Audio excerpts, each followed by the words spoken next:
à rádio. Rádio Kanshou. É isso aí, meus ouvintes, está começando aqui mais uma temporada do Kanshou, a 10ª temporada desse podcast que traz pra vocês um anime por temporada e a gente faz episódio por episódio. E fique ligado porque nessa temporada tem emoção! Senta que lá vem stands! Está começando aqui a temporada de JoJo's Bizarre Adventure Diamond is Unbreakable! Mas antes do nosso episódio, fique ligado para os recadinhos! A capa da temporada foi feita pela nossa maravilhosa Ana! Um beijo pra você! Não se esqueça de seguir nossas redes sociais em @KanshouPodcast. E caso queira dar uma forcinha, sempre tem a nossa campanha do Apoia-se em apoia.se/KanshouPodcast. E o detalhe que não pode faltar, nossas convidadas de sempre estão de volta. Fique ligado porque vem aí Carol Tomé e Nath Misaki também concorrendo a mais uma temporada do Kanshou do Milhão. Então fica na linha que vai começar a nossa programação.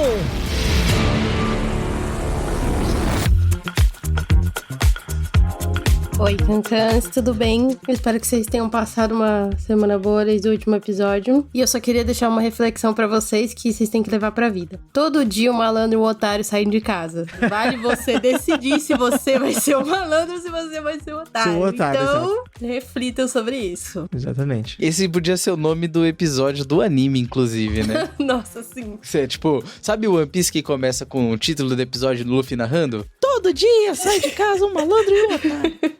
E olá, Cancãs! Acho que concordo 100% com a Carol. A gente vê aí 2 episódios que fazem a gente refletir um pouco como talvez o Araki esteja querendo montar essa dinâmica de stands dessa temporada, né? Eu vou comentar um pouquinho mais sobre isso pra frente. Legal, bacana. Então a gente já segue com essa nossa introdução para a sinopse.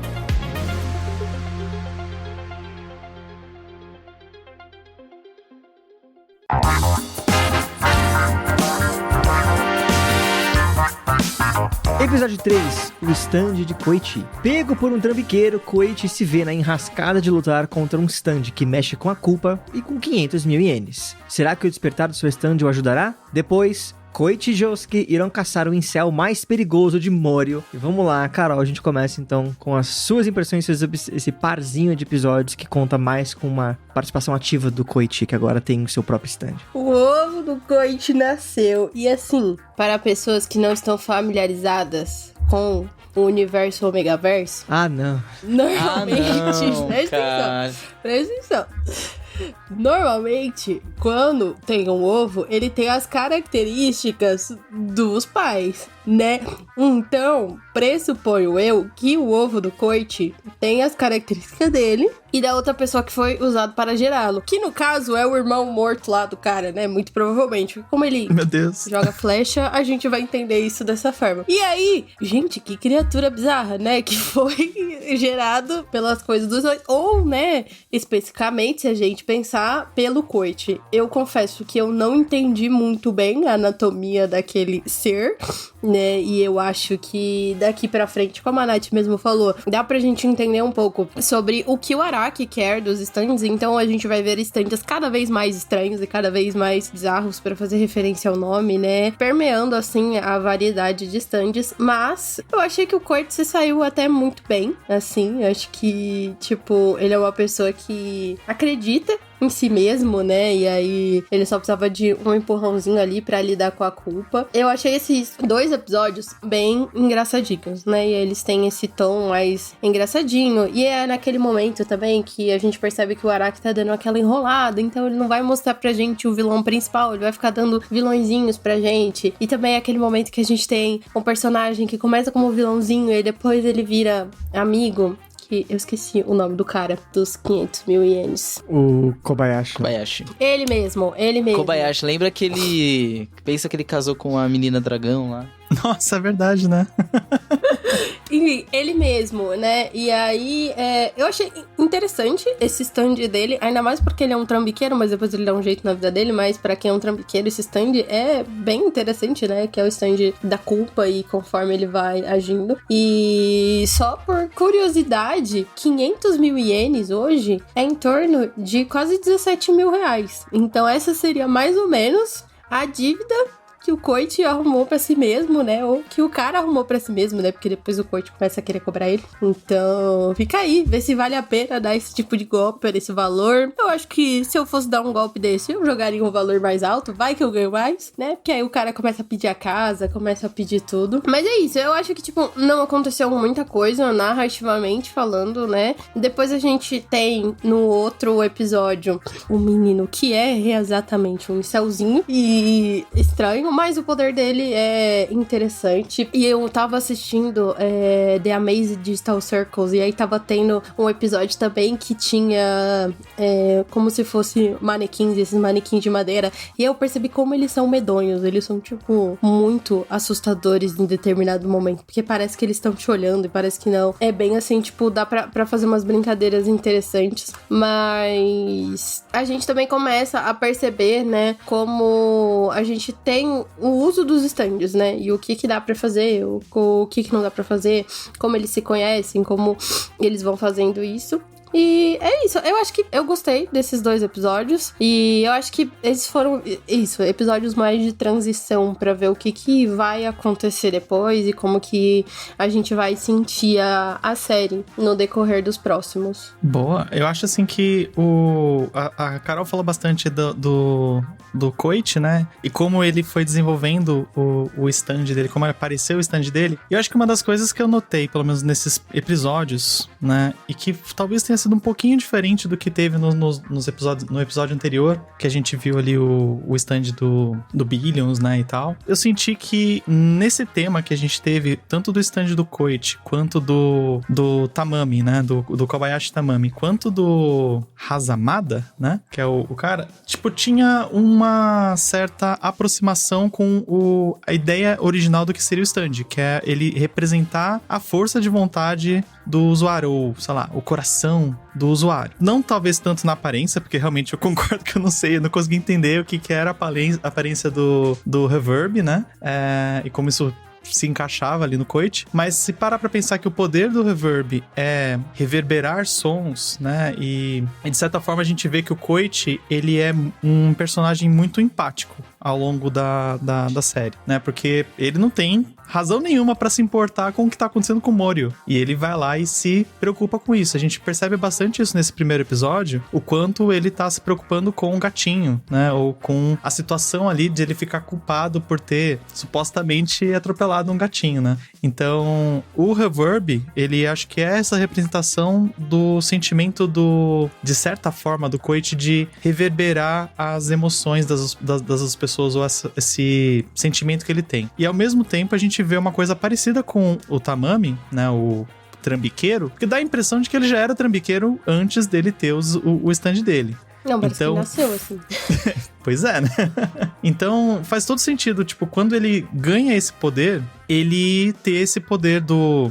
Acho que eu até não tenho aqui o The Rock, né? O stand dele, que é literalmente usar a culpa das pessoas pra travar elas, pra segurar elas, né? Pra imobilizar elas de alguma forma. Sendo que, se for parar pra pensar, tipo, é um stand meio... Não faz muito além disso. Ele é muito mais ali pra trabalhar em cima desses mind games do que tanto algum stand como, por exemplo, os que a gente já viu até agora, né? Que causam algum efeito físico nas pessoas, né? Então dá pra ver que tem essa questão. E acho que dá até pra ver um pouco ali até na característica do personagem, né? Eu falei assim, eu não sei quanto que o Araki tem uma visão mais, digamos assim, crítica ao imperialismo, mas dá pra ver que ele usa uma série de...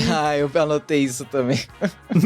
Ele usa uma série de bandeiras como na jaqueta dele, que não, por acaso, representam bandeiras de países imperialistas ali, né? Que normalmente acabam tendo esse tipo de controle sobre outros países, né? Mas enfim, esse acho que era um dos pontos também. E quando a gente vê do lado do Hazamada, né? O poder dele é meio que fazer essa cópia. Então, dá pra ver que ele é uma pessoa muito isolada. Então talvez venha muito dessa vontade dele de ter essa proximidade com outras pessoas, só que a gente vê que ele é tão isolado e ele é tão tóxico com relação a esse sentimento de isolamento que nem quando ele consegue copiar, né, a menina que ele gostava tal, ele conseguia ter um relacionamento bom com o stand dele. Na cena que a gente vê durante o anime, a cópia, né, do Jojo, ele não tá fazendo nada demais, tá só ali andando na rua, né, cumprimentando as meninas, e ele fica puto simplesmente porque ele existia. Então dá pra ver que esse sentimento dele aí não bate. Então, talvez seja um tema que o Araki tá começando a criar, porque a gente sabe que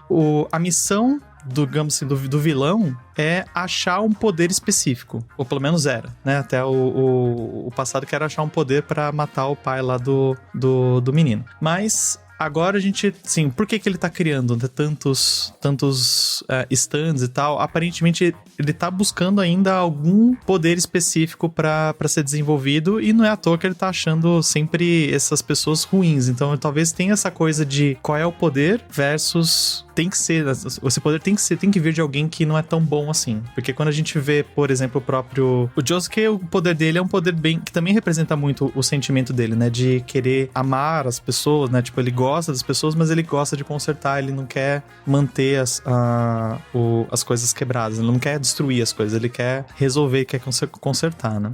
Assim, partindo para as minhas considerações, primeiro que fala que o Kobayashi saiu há 2 anos do ensino médio, mentira, tá mais pra 20. Esse é o maior trambique dele, essa mentiraiada.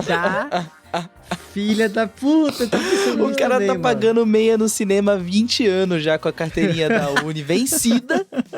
O cara cola na Atlética, a mesma Atlética há 15 anos, assim. Pois é. E, enfim, começa esse primeiro trambique dele aí. E aí tem uma questão que vocês comentaram que eu acho muito interessante, que é realmente os stands, eles estão um pouquinho mais próximos do que é a personalidade dos personagens que a gente tá vendo, né? O do Kobayashi tem muito essa questão de quanto você tá na mão do golpista, geralmente depende do quão emocionalmente investido na história você tá também. No caso do Koichi, eu achei uma coisa bem... que tem bem a ver com o amadurecimento dele na história. Já que esses 2 episódios são centrados no Koichi, a gente tem até a cena dele quando desperta o poder, quando decide ir pra cima, o cabelo levantando, virando Trunks, assim, uma parada meio Super Saiyajin, né? Tipo... eu acho legal, cara. Eu falei, nossa, agora a parada ficou séria. Aí a gente tem o stand dele sendo uma parada meio inseto, meio animalesca, mas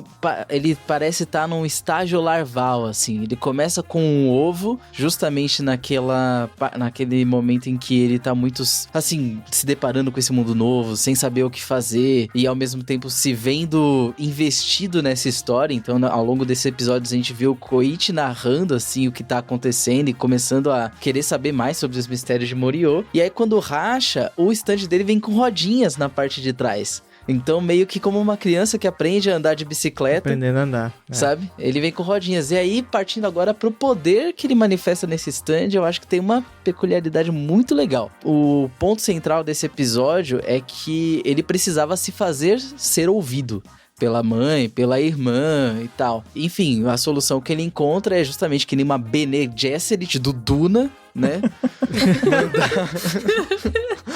Mandar a mãe dele acreditar nele e tal. Faz um pão, porra!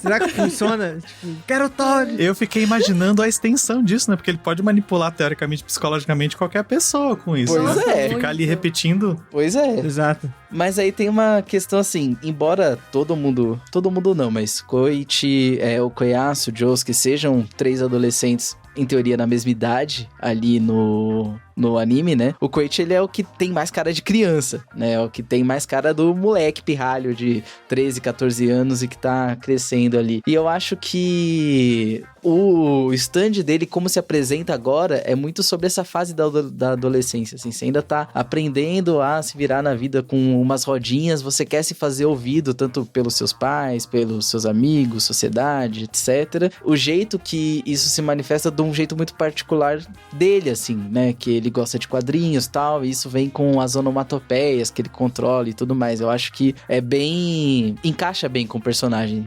Na primeira vez que eu vi, eu só achava maneiro que a onomatopeia que se manifesta, né, com som, mas acho que agora, vendo mais uma outra vez e com essa observação de vocês, deu pra capturar isso, né? Bom, é um parzinho de episódios que eu gosto bastante. Eu acho engraçado esse começo do primeiro do episódio, que o Koichi fica muito feliz com a bicicleta nova dele.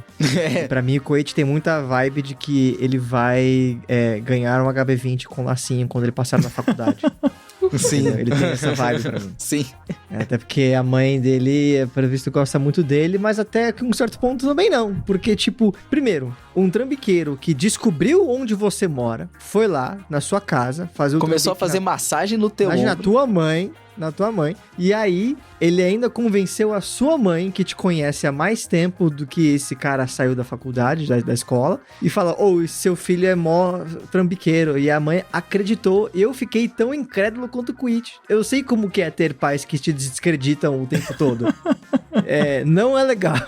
Então, eu acho legal essa coisa do poder de ser um jovem que ele não tem força. Tanto que, o Josuke dá uma cotovelada nele e o Koichi todo estrupiado na porta de metal ali. Eu achei muito engraçado, coitado. Tipo, obrigado por você usar o Crazy Diamond por não quebrar minha costela. Obrigado, Josuke.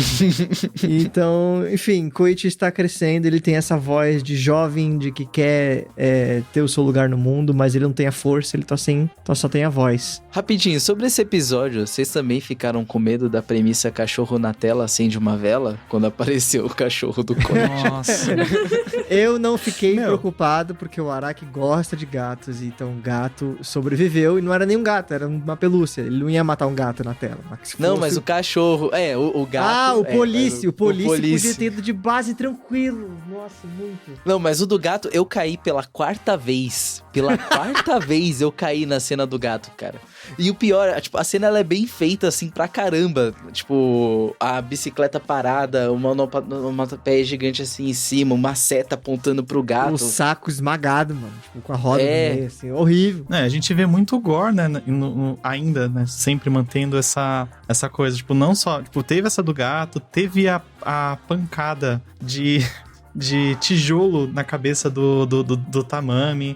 Teve o cara arrancar furando o olho do cara, gente. O olho do cara, tipo, o começo do episódio já é um gore. É gore, mano. Tipo... Exato. Assim. O que contrasta muito com a abertura. Porque a abertura vem, tipo, a cidade de Mori, nananana, e aí é super bonitinha, festa, gore. Tá sabe? Tipo... Não, isso me faz pensar assim, Mori tem uma densidade de psicopatas por metro quadrado muito alta. Tá errado. É muito alta, só tem criminoso nessa cidade. Não é possível que essas pessoas simplesmente ficaram assim porque ganharam poderes de stand, ou se elas já eram assim, porque aparentemente... Mano, tem mais vilão nessa cidade que Gotham City. Tipo, ninguém tá assim, morar nessa porra. Moriô ou Asilo Arkham, tá ligado? Asilo Arkham. Pelo menos eu tenho uma cela segura. Pô, e um outro detalhe rapidinho desse episódio é que o cara, ele veio comendo Jones aqui no meu bairro, né? Na Santa Cecília. Abriu agora, então, o Jones também em Moriô. De repente, o Império tem Jones chegou é o 4, né? Porque são 3. Não, já são 5 Jones. Já são 5 Jones? O filé parmegiana continua aquela tábua gigantesca aqui. Não sei, eu só comi lá uma vez. Recomendo, tá? Recomendo o filé parmegiana do Jones, é gostoso. Mas a gente viu, assim, repetindo o tema que teve nos últimos 2 episódios, em que o Josuke e agora o Koichi, né, enfrentam 2 vilões e um deles vira amigo, né? Não aconteceu só com o Okuyasu, mas aconteceu... Uma alta taxa de conversão. Pois é, eu achei muito bom que terapia de conversão do caralho. A redenção do Kobayashi, né, foi ter virado um agenciador de cobrança. Que faz totalmente sentido. Só bota ele com um telemarketing de cobrança e funciona. Tô trabalhando na área de finanças. Você é tipo, você é agiota? Koichi fala isso no dublado, eu acho. Sim. Você é agiota? Agora, um detalhe que eu achei bem legal nesses 2 episódios são as leituras de carta que tem na rádio de Moriô. Puta, muito bom. A primeira, assim, pra falar que é o Okuyasu, né, mandando uma carta, então, cartas dos fãs, irmão, descanse em paz, né, tipo, a gente acabou de ver o episódio que o irmão do Okuyasu morre, né, e aí, uma coisa que ele fala, o assunto é a previsão do 7º mês, né, de agosto de 99, que diz que o rei do terror virá dos céus, o locutor fala, não sei o que isso quer dizer ainda, tipo, e realmente eu espero redescobrir o que isso pode querer dizer, mas no segundo episódio, no episódio do Hazamada, a gente tem, tipo, uma carta, um comentário que parece muito nada a ver, que é sobre um date que a pessoa teve e perdeu o date por causa do tempo que que a cancela do trem demora pra abrir. E no final do episódio, a gente chega na cancela, aí o Koichi fala, essa cancela aqui demora muito, não sei o que, eu vou dar a volta ali. É verdade, demora, porque o cara mandou lá. Eu achei legal essa tensãozinha, assim, sabe? A construção de uma cidade viva, né? A gente não teve isso, tipo, nos outros pedaços de Jojo, porque eles se passavam em locais reais, então eles já tinham o seu próprio charme. Então agora a Araki tem que construir uma cidade fictícia, por mais que seja baseada na cidade onde ele cresceu, ele tá fazendo toda uma mística em volta disso. Isso é muito divertido. Sim, eu acho muito bom que a gente tem não só essa construção, né, de Mori como personagem, mas também, tipo, o cuidado que o estúdio tá tendo em todos, assim, não teve nenhum episódio que não pegou, tipo, eles ainda têm muito cuidado com as cenas de transição, fazendo umas movimentações que são bem diferentes, umas câmeras bem diferentes do que a gente costuma ver nos animes por aí. Acho que não é à toa que Jojo acaba virando referência, né? Porque não é o padrão que a gente vê na maior parte dos animes aí de temporada, né? Eu queria saber, quando o Kobayashi, ele fala pro Josuke da parada do Hazamada, tem outros art stand aqui na escola e tal, ele dá uma foto do Hazamada, que tiraram a foto do Hazamada na cara dele. ele não viu. Tem um stalker muito bom nessa escola e... Esse é o verdadeiro psicopata de Morio, esse tá ligado? É o psicopata de Morio, exato, é o paparazzi. Isso é Kanshow.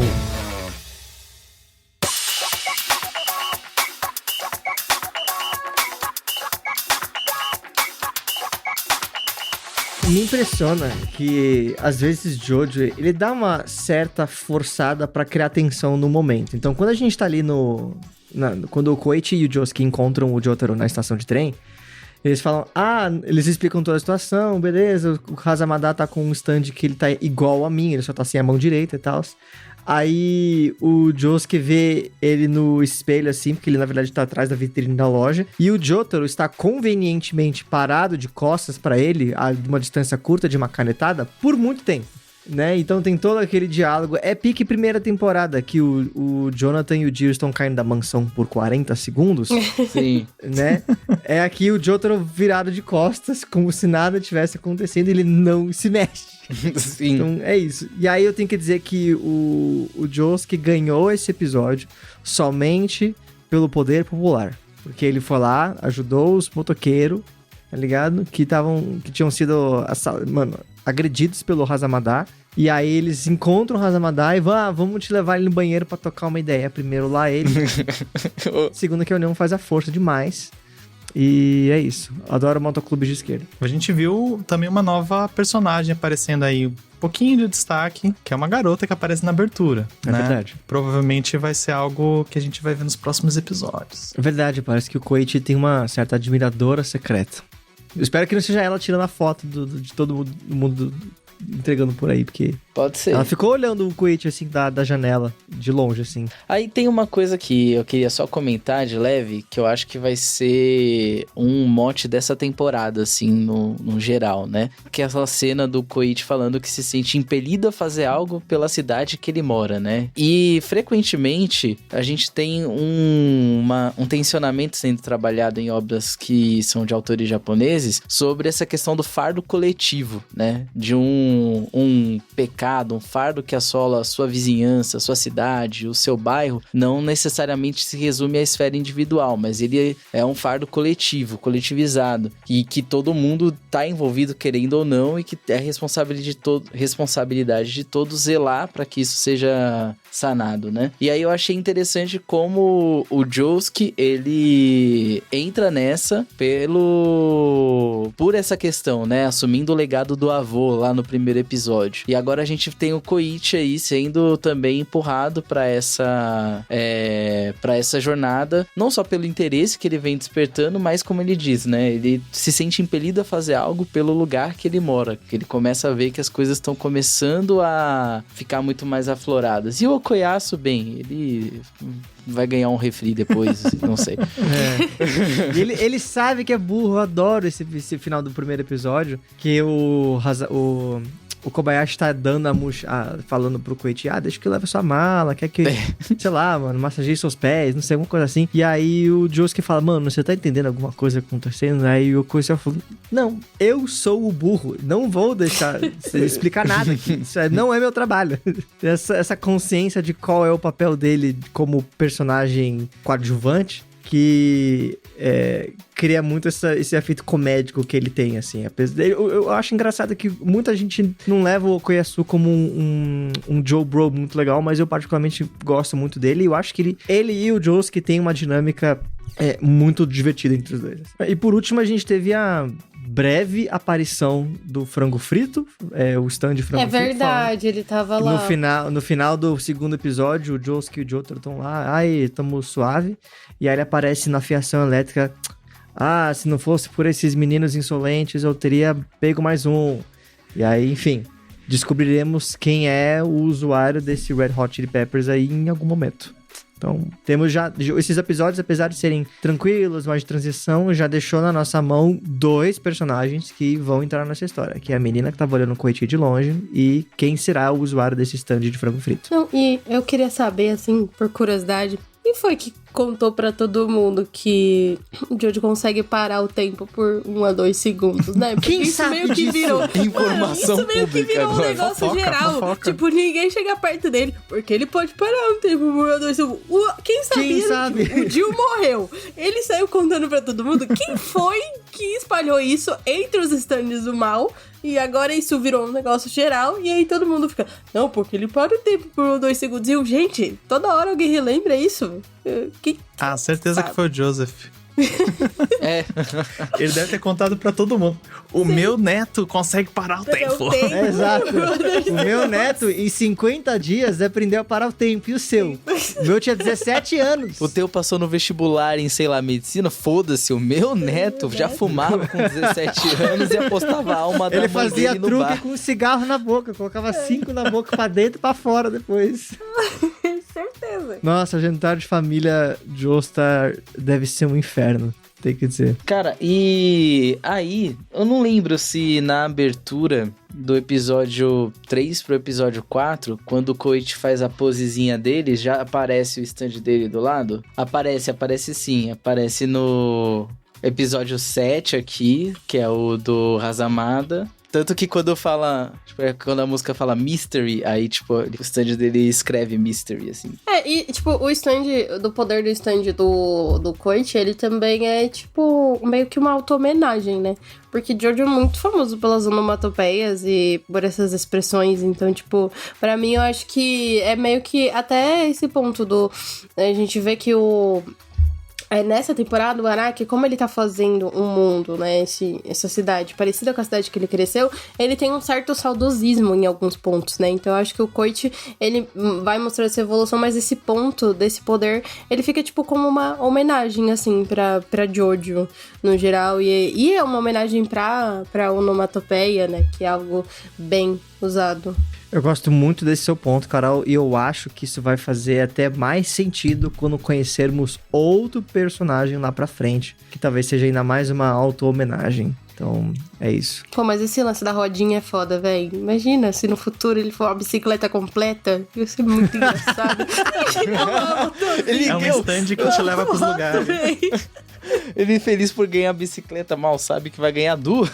Mas sabe, o stand dele vai ser uma bicicleta, velho. Engraçado que quando ele ganhou um stand, ele ficou meio garanhão, né? Ele ficou todo mais estiloso, mais confiante. Falou, mãe, irmã, saiam daqui. Aí ele, vou dar uma surra fala nesse sério, cara. Se você ganhasse superpoder, você não ia ficar mais confiante? Não, eu ia. Deus, né? É só engraçado ver o Koichi mudar da água pro vinho, tipo... Mas é tipo tio Ben, com grandes poderes vem grandes responsabilidades. Então você tem que ter... Você vai virar outra pessoa, porque você já foi mudado ali, né, entendeu? Por exemplo, o Koichi agora ele é pai. Porque o ovo dele nasceu, então ele tem uma nova perspectiva de vida. Exato. Entendeu? Isso muda as pessoas. Agora ele vai pegar aquela bicicleta e os 7 mil ienes e vai comprar fralda, não vai comprar tênis de corrida, não. Exatamente.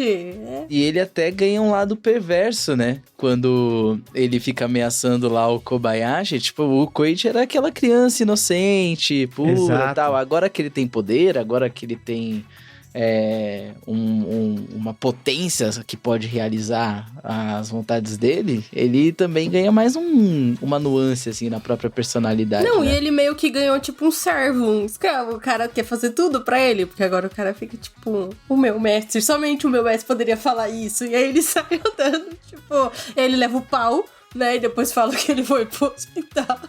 Ele apanhou na rua, né?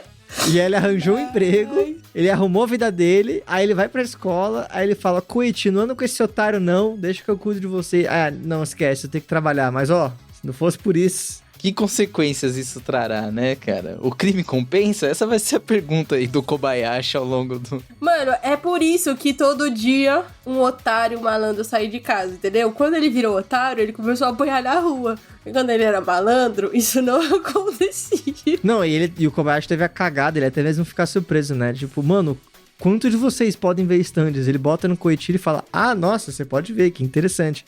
Aí aparece justo os outros 2 usuários de stands pra acabar com ele. Tipo, de cagada, falando, não é possível, tá tendo convenção na cidade. Eu fico imaginando por que ele não parou, né? Porque eu imagino que não deve ter sido as primeiras pessoas que ele deu o golpe. É. Ele já tava muito confortável ali com o esquema. Ele não parou antes, né? Ele já tinha um plano esquematizado, né? Já Sim. fez. Ele deve ser tipo aquele galera, assim, tipo, o golpista do Tinder, né? Tipo, vai indo do golpe pro Sim. outro. Mas ele já sabia, por exemplo, que só pessoas com stand pode ver stand, né? Ou será que ele só ficou surpreso que a galera podia ver porque todo mundo que lhe deu o golpe não via. E ele assumia que que só ele conseguia ver. Ou, tipo, quando ele levou a flechada, o cara já deu, tipo, umas ideias pra ele falar, ah, não, as regras são meio mais ou menos assim. Pelo que eu entendi, todos os dois, né? Tanto o Kobayashi quanto o Hazamada, acho que foram transformados já pelo frango frito. Né? Não foi mais pelo irmão do Koyasu, né? Até porque ele tava olhando, né? O frango frito tava ali de olho. Assim, pelo menos o Hazamada, ele tava ali de olho. É, o Hazamada pelo menos, né? Você Ele tem um ponto. plano. É porque, tipo assim, o plano dele era acabar com o Jotaro. E aí ele só quer acabar com o Jotaro porque o Jotaro consegue parar o tempo ou porque o Jotaro pode acabar com o plano dele, que a gente não sabe o que é, se tiver um plano, né? Se tiver algum, tipo, vilão por trás maior, né, do que ele. Aí a gente vai descobrir, porque eu acho que nesse momento a gente vai ver isso, né? Eles jogando vários vilõezinhos pra entender dinâmica de poder e depois entender o que acontece, pra gente saber por que essa cidade brota psicopata do chão. Mas acho que a gente tinha no último episódio teve o telefonema do cara do frango frito pro Jotaro, né? É. Falando, lancei minha nova. nova paródia de música no YouTube. Segue lá meu canal, Galo Frito. Mas aparentemente, tipo, ele só queria se aproveitar do poder que ele tinha acabado de ganhar pra não ter que trabalhar mais, né?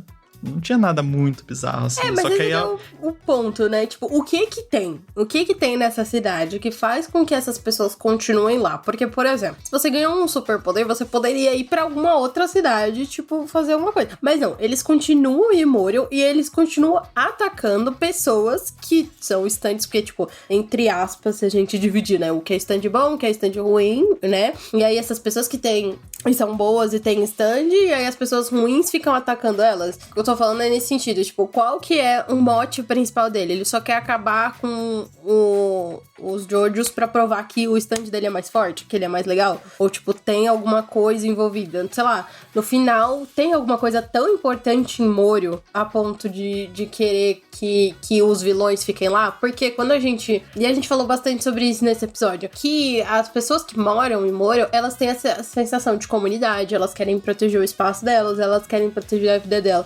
Mas o que tem em Morio que é tão importante pros vilões atacarem os mocinhos? Entendeu? Tipo, sabe? Cara, mataram o único nisso? delegado da porra da cidade, que era o avô do Josuke. Mano, Agora só tinha um mano, policial, foda-se. no rule esfera, acabou, é brincadeira agora. Agora é noite de crime. agora a única coisa que pode segurar eles de dominar a cidade é o Jotaro, né? Aparentemente. Por isso que eles querem matar ele. Ah, mas como você não pode amar essa cidade de céu de couro de xixi do caramba que eles moram?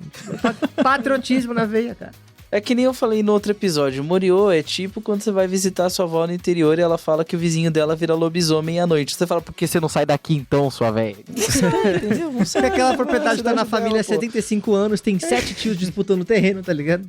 Porque hoje em dia ninguém consegue comprar uma casa própria, então você tem que ficar com a casa que você tem, né?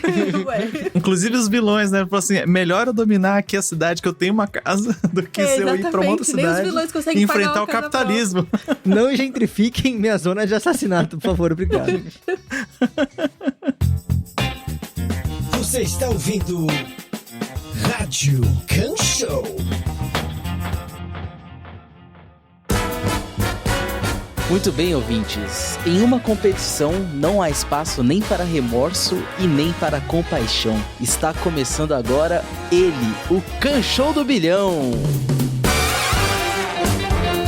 Incrível que até rimou, inclusive, né? Mas é isso aí, o golpe está aí, cai quem quer e espero que ninguém se sinta culpado em participar do Kanshou do Bilhão, porque estamos de volta com as nossas convidadas. Carol e Nath estão com 7 e 8 pontos, respectivamente. E a gente vai para as perguntinhas de hoje. Aí temos 6 perguntinhas, tendo fácil, médio e difícil, valendo 1, 2 e 3 pontinhos. Então vamos lá, Carol, você que tá na desvantagem, você pode escolher qual vai ser a pergunta fácil, número 1 ou número 2. Número 1. Número 1 diz o seguinte: quanto custa o tênis que o Koichi precisa comprar? Letra A, 5.000 ienes. Letra B, 7.000 ienes. Ou letra C, 10.000 ienes. Eu não lembro ao certo, mas eu acho que é a letra B. Letra B, achou correto, 7.000 ienes, que é o dinheirinho que ele tinha contadinho ali na carteira. Coitado, valendo aí seu primeiro pontinho da noite. Aí. Nath, vamos ver aí se você desempata com a sua questão fácil. Número 2, valendo aí um pontinho. A turma do Hazamada é a turma alternativa A, turma B, alternativa B. Não, calma, lê direito. Perdão, alternativa A. Faz diferença. Alternativa A, turma 2B, alternativa B, turma 3C ou alternativa C, turma 3A. Ok. Eu vou chutar a alternativa A. Alternativa A, turma 2B, que é aquele lápis, né, mais... Eu acho que ele era do segundo ano. Aquele lápis mais escuros que a gente usa aí quando a gente tá aprendendo a escrever. E não é a resposta correta. O correto é 3C, que se eu não me engano é o número do meu cacho. Olha lá, que coincidência, né? Não, tudo a ver, né, Felipe? Realmente. É curvatura de cabelo. Uma Jojo reference, exato. A gente consegue ver, então, na cena que o Koichi e o Josuke estão indo atrás do Hazamada, ele sai de fininho da sala 3C. Carol, sua questão número 3 ou número 4? Número 3. Valendo 2 pontos dessa vez, ela diz o seguinte: qual das bandeiras a seguir não está estampada na jaqueta do Kobayashi, na camisa que ele tá usando? Tá cheio de bandeira. Letra A é a bandeira da França, letra B, a bandeira da Suíça, ou letra C, a bandeira do Reino Unido. Qual não está estampada? Mano, eu vou chutar a França.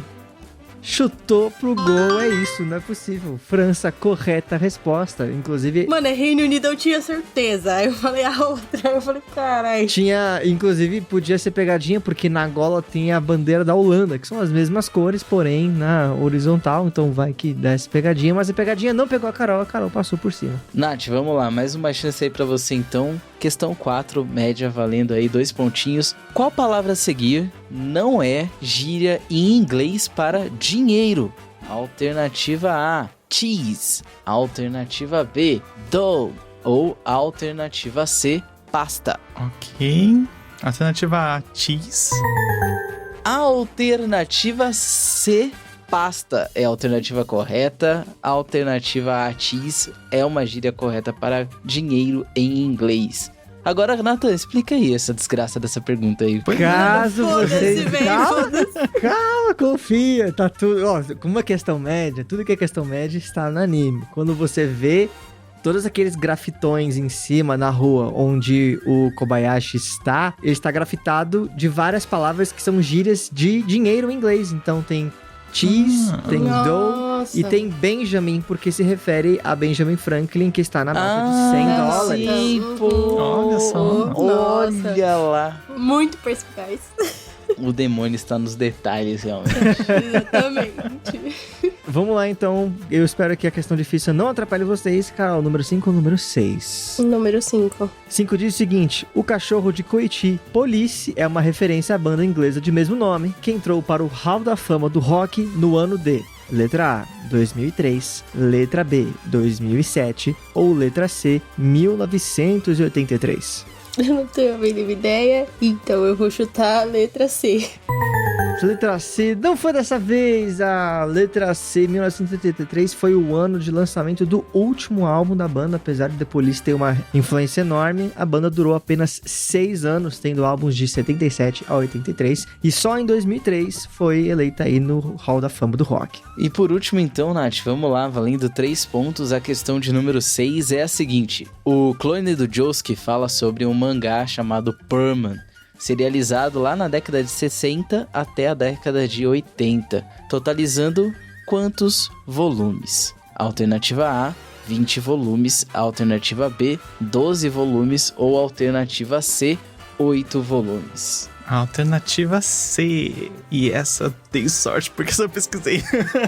Olha Olha só, não é um chute. Finalmente. Incrível. Correta resposta, não dá nem o que dizer. Você sabe exatamente qual é o número de volumes. E é isso mesmo, 8 volumes completam aí a obra do mangá Perman. Não é sempre que a gente vem pro Kanshou do Bilhão sem ter pesquisado. A gente às vezes não acerta, porque a pergunta que caiu pra Carol das bandeiras eu também tinha pegado. Mas, né, paciência. É isso, então terminamos com a diferença de pontos se mantendo a mesma. Nath tá com 11 pontos, Carol tá com 10, mas tivemos aí um pequeno avanço no Kanshou do Bilhão. E se preparem que a temporada tá só começando.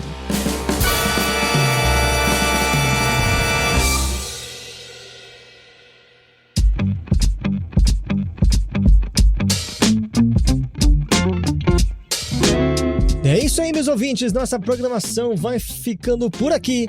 Obrigado por ouvir nosso episódio. E lembre-se, Kanshou está sempre por aí. Então siga a gente nas nossas redes sociais em @KanshouPodcast. E eu acho que vale reforçar que o Kanshou inteirinho é feito com o seu apoio. Nós pagamos artistas, serviço de agendamento de postagens, tudo para manter tudo bonitinho. E isso não pode ser feito sem a ajuda de vocês. Então, caso queira dar uma forcinha, vai lá em apoia.se/Kanshou Podcast para seguir nossa campanha de financiamento coletivo. E quem sabe, você pode fazer parte do nosso grupo secreto no Telegram e também participar de sorteios que fazemos no final de toda a temporada. O Kanshou é só vantagem. Muito obrigado mais uma vez, a gente vai ficando por aqui. E não se esqueça de ver o próximo episódio de Jojo, pois nós estaremos lá.